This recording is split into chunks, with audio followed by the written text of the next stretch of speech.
सभापति जी, शिक्षा का दूसरा प्रयोजन यह है कि वह प्रत्येक मानव को अपनी कर्मेंद्रियों का ऐसा प्रयोग सिखाए जो उसे अपनी शारीरिक और अन्य प्रकार की आवश्यकताओं की पूर्ति करने के योग्य बना सके। इन कर्मेंद्रियों के उचित प्रयोग के लिए तो ज्ञान की आवश्यकता होती है। कितना ही प्रबल व्यक्ति क्यों न हो, कितना ही स्फूर्तिमय क्यों न हो, वह तब तक कुछ अधिक फलमय कार्य नहीं कर सकता जब तक कि उस कार्य के संपादन के लिए उसकी कर्मेंद्रियों को आवश्यक प्रशिक्षा न मिली हो अथवा उन्हें उसका अभ्यास न कराया गया हो। शिक्षा का तीसरा प्रयोजन मेरे विचार में यह है कि व्यक्ति में अपने जैसे ही सब व्यक्तियों के साथ रहने और उनके साथ काम करने के लिए आवश्यक गुणों का उदय हो जाए। इच्छा से अथवा अनिच्छा से प्रत्येक व्यक्ति को अपने ही जैसे अन्य व्यक्तियों के साथ तो रहना ही पड़ता है। संसार से दूर कोई भी अपनी अलग कुटिया नहीं बना सकता और ना बना पाता है। एकाकी जीवन कवि की सुंदर कल्पना के अतिरिक्त न तो वास्तविक तथ्य है और न ही हो सकता है। व्यक्ति चाहे कुछ क्षण के लिए एकाकी रह सके, किंतु सर्वदा वह एकाकी रह नहीं सकता।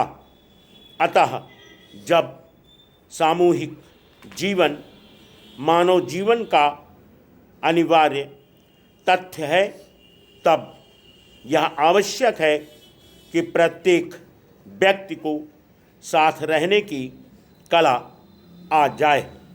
पिछली शताब्दियों में जब सामूहिक जीवन का क्षेत्र सीमित था और जब आर्थिक क्रियाएं इतनी केंद्रित नहीं हुई थीं, इन तीनों प्रयोजनों के लिए संगठित प्रयास करने की तथा उनमें प्रतिक्षण संतुलन बनाए रखने की विशेष आवश्यकता न थी।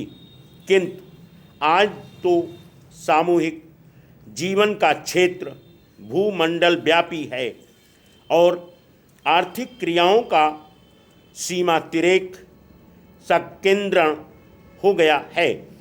अतः आज यह बात अत्यंत आवश्यक है कि प्रत्येक व्यक्ति को विशेष प्रक्रिया द्वारा इन तीनों बातों से केवल पूर्ण परिचित ही न कराया जाए, वरन उसको कार्य रूप में अपनाने के योग्य भी बना दिया जाए।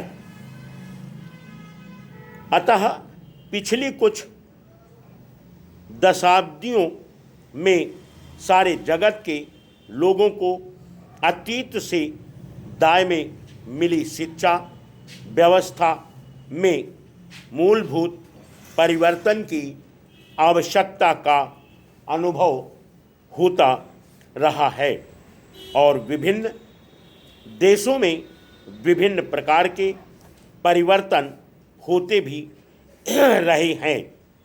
यह कहना अनुचित न होगा कि पिछले दिनों जगत भर में शिक्षा के क्षेत्र में भी वैसी क्रांति होती रही है जैसी कि आर्थिक और राजनीतिक जगत में हुई है। किंतु दुर्भाग्यवश हमारे देश में और विशिष्टतया इस बिहार राज्य में शिक्षा के बारे में वैसी कोई व्यापक क्रांति नहीं हुई है। इस दिशा में लोगों का ध्यान तो गया है, किंतु कार्यक्षेत्र में उसका अभी कोई उल्लेखनीय फल दिखाई नहीं पड़ता। यह ठीक है कि किसी सीमा तक हमारी शिक्षा संस्थाएं शिक्षा के प्रथम प्रयोजन को पूरा करती हैं। इन संस्थाओं के सदस्यों को पिछली पीढ़ियों की संचित अनुभूति से किसी सीमा तक परिचित अवश्य कराया जाता है, किंतु यह परिचय कराने का जो उद्देश्य है, अर्थात विवेक या विचार बुद्धि को सजग, सक्षम और सामर्थ्यवान बनाना, वह पूरा नहीं हो रहा है। Full stop.